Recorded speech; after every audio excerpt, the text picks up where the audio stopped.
Hello दोस्तों, कैसे हैं आप। दिस इज विकास गोयल।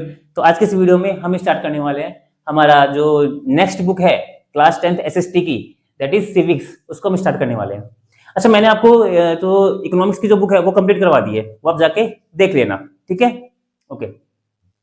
और जो भी दिक्कत हो उसमें आप मुझसे पूछ सकते हो कमेंट सेक्शन में लिख करके, ठीक है। अच्छा, आज हम स्टार्ट करने वाले सिविक्स यानी कि पॉलिटिक्स। उसका जो first chapter that is power sharing. अच्छा, आप क्लास 9 से पढ़ के आए हो। मैं आपको थोड़ा बैकग्राउंड बता रहा हूँ कि आप क्लास 9 से पढ़ के आए हो। क्लास 9 में आप पढ़ के आए हो कि डेमोक्रेसी क्या होती है, डेमोक्रेसी के जो ऑर्गन्स होते हैं, एग्जीक्यूटिव्स, लेजिस्लेटिव, आपका जुडिशरी, ये सब आप पढ़ के आए हो वहां पे, ठीक है। कॉन्स्टिट्यूट क्या होता है, इस तरीके से सब चीजें पढ़ के आए हो वहां पे, ठीक है। उसी पॉलिटिक्स को हम क्या करने वाले हैं, उसी चीज को हम आगे कंटिन्यू करने वाले हैं क्लास 10th में, यानी कि क्लास 10th की पॉलिटिक्स में हम पॉलिटिक्स यानी कि सिविक्स में हम उसको आगे पढ़ने वाले हैं, ठीक है। अच्छा, यहाँ पे हमारा जो फर्स्ट चैप्टर रहेगा वो रहेगा चैप्टर 1 पावर शेयरिंग, ठीक है। अच्छा, पावर शेयरिंग आपने क्लास 9th में पढ़ी थी, आप यहाँ पे पढ़ रहे हो, ठीक है। क्लास 10th में भी पढ़ रहे हो। सर, क्लास 9th में क्या पढ़ी थी आपने? मैं आपको थोड़ा बैकग्राउंड बता रहा हूँ पहले, ताकि आपको थोड़ा सा क्लियर हो, ठीक है। इसलिए क्लास 9 में आपने पढ़ा था कि एक जो गवर्नमेंट होती है ना, गवर्नमेंट अपनी कंट्री को चलाने के लिए क्या करती है, जो आपका संविधान है, आपके जो कॉन्स्टिट्यूशन है, उसने अपने देश को चलाने के लिए डिफरेंट डिफरेंट ऑर्गन्स बना दिए हैं, जैसे एग्जीक्यूटिव हो गया, लेजिस्लेटिव हो गया, जुडिशरी हो गया, ताकि आपकी जो कंट्री है ना वो सिस्टमेटिकली चल सके। अब एक चीज बताइए, क्या एक बंदा सारे काम संभाल सकता है? क्या एक बंदा सारे काम संभाल सकता है? नहीं संभाल सकता। मैं क्या सारे काम संभाल सकता हूँ कि मैं जुडिशरी भी देख रहा हूँ, मैं मतलब मैं लेजिस्लेटिव भी देख रहा हूँ, मैं क्या देख रहा हूँ, एग्जीक्यूटिव भी संभाल रहा हूँ, समझ रहे हो। मैं सारे काम नहीं देख सकता, समझ रहे हो। तो इसका मतलब क्या होता है, काम को डिस्ट्रीब्यूट करना पड़ेगा, डेलीगेट करना पड़ेगा। तो उसको हम बोलते हैं पावर शेयरिंग, कि हमने क्या कर दी, पावर को शेयर कर दिया कि ये पावर आपके हाथ में, एग्जीक्यूटिव का काम आप करोगे, ठीक है, और जुडिशियल काम आप करोगे, लेजिस्लेटिव का काम आप करोगे, मंत्री आप हो, इस तरीके से, ठीक है। तो हमने क्या कर दिया, काम को डिस्ट्रीब्यूट कर दिया, डेलीगेट कर दिया, तो उसको बोलते हैं पावर शेयरिंग। वो भी एक पावर शेयरिंग होती है। अच्छा, यहाँ पे हम क्या पढ़ने वाले हैं, पावर शेयरिंग पढ़ने वाले हैं, लेकिन ये डिफरेंट तरह की पावर शेयरिंग है तो पावर शेयरिंग, लेकिन ये डिफरेंट तरह की पावर शेयरिंग है। समझ में आ गया। वहां पे हम क्या कर रहे थे, वहां पे हम एक सिस्टम को चलाने के लिए कि ये बंदा सारे काम नहीं कर सकता, तो इसलिए हमने क्या कर दिया, उसको अलग अलग हमने काम डिवाइड कर दिया। वो उस तरह की पावर शेयरिंग थी, ये अलग तरह की पावर शेयरिंग है। अब इसमें हम क्या पढ़ने वाले हैं वो देख लेते हैं एक बार, ठीक है। देखिए, पावर शेयरिंग का मतलब क्या होता है, पहले ये समझाते हैं। पावर शेयरिंग का मतलब ये होता है कि पावर को शेयर करना, जो अपने पास पावर है उसको बांटना, डिस्ट्रीब्यूट करना, शेयर करना, है ना। अब एक चीज बताइए, मैं आपसे क्वेश्चन पूछता हूं, आपको इसका मतलब समझ में आ जाएगा। एक चीज बताइए, किसी एक बंदे के हाथ में यदि पावर हो तो कैसा होगा, मुझे बताइए। सिंपल सी बात मुझे बताइए। अगर किसी एक बंदे के हाथ में, किसी कंट्री में यदि एक पार्टी, ऐसा समझ के चलिए कोई कंट्री है इंडिया, अगर इंडिया में अगर किसी एक पार्टी के हाथ में पूरी की पूरी पावर हो, मतलब बीजेपी है, बीजेपी के हाथ में पूरी की पूरी पावर हो, और किसी भी पार्टी के हाथ में क्या ना हो, पावर ना हो, बीजेपी बीजेपी के हाथ में पूरी की पूरी पावर हो, तो बताइए क्या होगा। बीजेपी क्या करेगी, अपनी मनमर्जी चलाएगी, चलाएगी नहीं चलाएगी, मुझे बताओ। क्योंकि यहाँ पे पूरी की पूरी पावर किसके पास है, बीजेपी के पास है। तो इसका मतलब क्या हुआ, यहाँ पे पावर शेयरिंग है ही नहीं। तो बीजेपी यहाँ पे क्या करेगी, इनजस्टिस करेगी लोगों के साथ, अन्याय करेगी दूसरे लोगों के साथ, ठीक है। तो इसका मतलब क्या हुआ, इसका मतलब ये हुआ कि एक आदमी के पास या फिर एक ग्रुप के पास या फिर एक पार्टी के पास पूरी की पूरी पावर नहीं होनी चाहिए। क्योंकि ऐसा होने से क्या होता है, वो जो पर्सन होता है जिसके पास पावर होती है, वो जो पार्टी होती है जिसके पास पावर होती है, उसको तो बेनिफिट मिलता है, लेकिन बाकी लोगों को बेनिफिट नहीं मिलता है। उनका क्या होता है, शोषण होता है, एक्सप्लोटेशन होता है, ठीक है। अब जैसे मैं आपसे एग्जांपल दूं, फॉर एग्जांपल के लिए एक और एग्जांपल दे रहा हूं आपको प्रैक्टिकल, कि मान लो कोई स्कूल है, स्कूल में क्या हो रहा है कि वो टीचर है, वो टीचर क्या करता है, बाकी के सभी टीचर्स को क्या करता है, अपॉइंट करता है, हटाता भी वही है और लगाता भी वही है।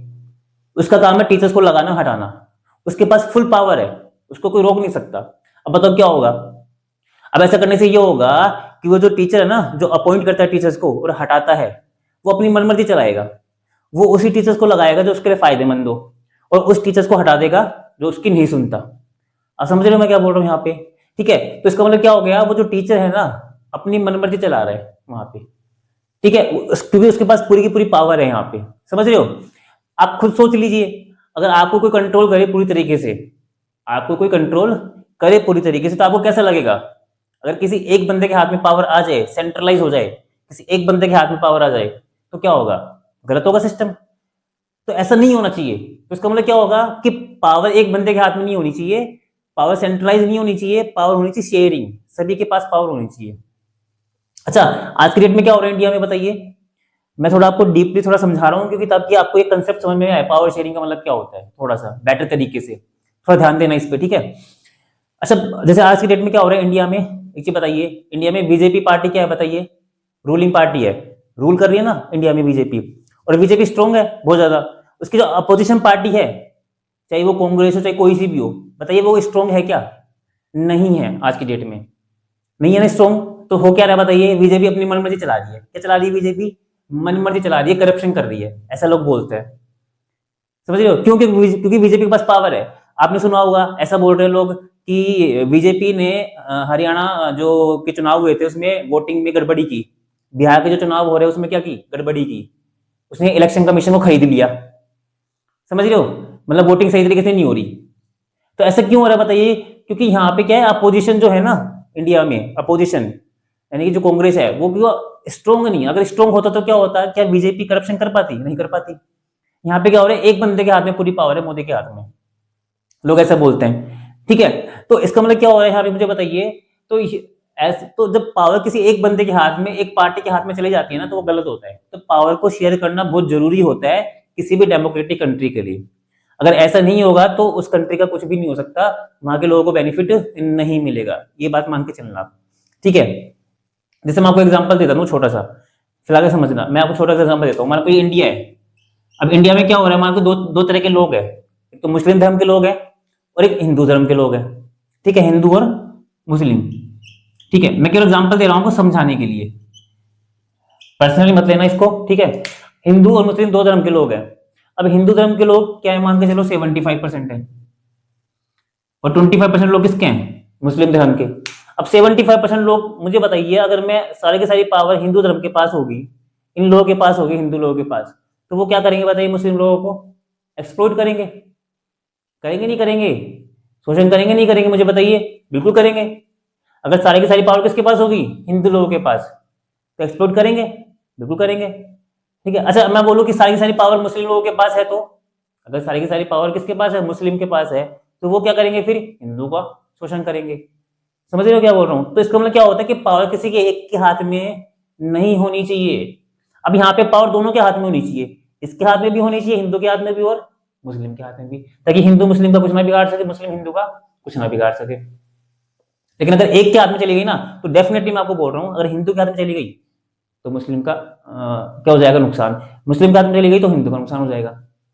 तो ऐसे नहीं होना चाहिए कभी भी, ठीक है। तो ये होता है हमारे पास पावर शेयरिंग का मतलब। तो इस चैप्टर में हम समझेंगे पावर शेयरिंग का बेनिफिट, कि पावर शेयरिंग का मतलब होता क्या है, सॉरी, पावर शेयरिंग का बेनिफिट क्या है, पावर शेयरिंग का यूज करके कैसे एक जो डेमोक्रेटिक कंट्री है वो अपने देश में पीसफुल कंडीशन बनाए रखती है, कैसे वो अपनी कंट्री को जो युद्ध होते हैं ना उससे बचाए रखती है, कैसे वो अपनी कंट्री को अरेंज कर सकती है, सिस्टमेटिक तरीके से चला सकती है। समझ रहे हो क्या बोल रहा हूं। तो ये होती है पावर शेयरिंग का मतलब। ओके, तो अब पावर शेयरिंग को अपन समझेंगे ना, वो इन 4 तरीकों में समझेंगे, 4-5 तरीकों से। सबसे पहले पढ़ेंगे कंडीशन। अच्छा, पावर शेयरिंग का जो कंसेप्ट समझेंगे अपन डिटेल से, सही तरीके से, वो समझेंगे बेल्जियम और श्रीलंका के एग्जांपल से। किसके एग्जांपल से, बेल्जियम और श्रीलंका। एक्चुअली क्या, बेल्जियम और श्रीलंका एक कंट्री है अलग अलग। तो बेल्जियम और श्रीलंका में क्या हुआ था कि एक, जैसे बेल्जियम है, बेल्जियम ने पावर शेयरिंग का क्या किया था, यूज किया था, तो है ना। उसकी हम कंडीशन देखेंगे पहले बेल्जियम की, कि बेल्जियम की कंडीशन क्या थी अपने देश में, उसकी जो स्थिति थी, कंडीशन थी, वो क्या थी, और उसने कैसे पावर शेयरिंग का यूज करके अपने देश में जो सिस्टम था उसको कैसे ठीक किया। फिर हम देखेंगे श्रीलंका की कंडीशन, कि कैसे श्रीलंका में, श्रीलंका की जो कंडीशन थी वो क्या थी, और श्रीलंका ने पावर शेयरिंग का यूज नहीं किया था, तो उसकी जो कंडीशन थी वो बिगड़ गई थी। समझ रहे हो वहां पे, ठीक है। तो पावर शेयरिंग जरूरी होती है, इसको हम किससे समझेंगे, इन 2 एग्जांपल से समझेंगे, बेल्जियम के और श्रीलंका के एग्जांपल से, ठीक है। तो ये हमने, इसमें हम क्या देखेंगे बेसिकली, इसमें हम देखेंगे क्या कि कैसे श्रीलंका ने कौन सी पॉलिसी अपनाई, पावर शेयरिंग की पॉलिसी अपनाई या नहीं अपनाई। फिर हम देखेंगे किसके, बेल्जियम की कंडीशन के बारे में। फिर हम देखेंगे why power sharing desirable, power sharing desirable क्यों है। फिर बाद में देखेंगे फॉर्म्स ऑफ पावर शेयरिंग। तो इन 4-5 टॉपिक में हम क्या करेंगे, पावर शेयरिंग को खत्म करेंगे। पहले टॉपिक हम क्या देखेंगे, कंडीशन, कि बेल्जियम और श्रीलंका की कंडीशन क्या है, उसकी प्रॉब्लम क्या है, उसकी प्रॉब्लम क्या है वो देखेंगे। मतलब दूसरे में देखेंगे श्रीलंका ने उस प्रॉब्लम को कैसे सोल्व किया। तीसरे में देखेंगे बेल्जियम ने उस प्रॉब्लम को कैसे सोल्व किया, वो देखेंगे। ठीक है। अच्छा, बेल्जियम ने पावर शेयरिंग को अपनाया तो वास्तव में उसकी प्रॉब्लम सोल्व हुई, श्रीलंका ने पावर शेयरिंग को नहीं अपनाया तो उसकी प्रॉब्लम सोल्व नहीं हुई। आपको इसकी कंडीशन से पता चल जाएगा जब इसको पढ़ेंगे अपन। ठीक है, तो अभी तो इसके लिए आज के वीडियो में इतना ही। कल हम देखेंगे यहाँ पे कल मतलब जो नेक्स्ट वीडियो है उसमें हम देखेंगे condition of Belgium and Sri Lanka. ठीक है, कि बेल्जियम और श्रीलंका की कंडीशन क्या थी और उसके अंदर क्या प्रॉब्लम थी, बेसिकली पहले वो समझने की कोशिश करेंगे। ठीक है, तो आज के लिए इतना ही, मिलते हैं नेक्स्ट वीडियो में।